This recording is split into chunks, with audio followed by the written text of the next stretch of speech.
কখনো কখনো মনে হয় সব ছেড়ে অজানা এক পথে হাঁটি। চেনা জায়গা, চেনা মুখ, চেনা কাজ সব কিছুই হঠাৎ করে কেমন জানি অভিশপ্তময় লাগে। কোথাও শান্তি নেই, কোথাও স্বস্তি নেই। ঘরে বসতে ইচ্ছে করে না, বাইরে গেলে মন পড়ে থাকে অজানা এক শূন্যতায়। হাসির মধ্যে হাসি খুঁজে পাই না, কান্নার মধ্যেও কান্না আসে না। নিজের সম্পর্কে কাউকে বলতে ইচ্ছে করে না, আর শোনার মতো কাউকে খুঁজেও পাই না। বুকের ভেতরটা যেন এক অজানা ভারে চাপা পড়ে থাকে। এখন মানুষের ভিড়কে ভীষণ ভয় লাগে।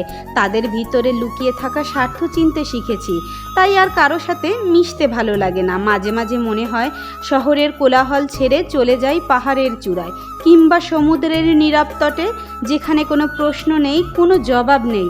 আছে শুধু আমার নীরবতা, আর আছে আমার শূন্যতা।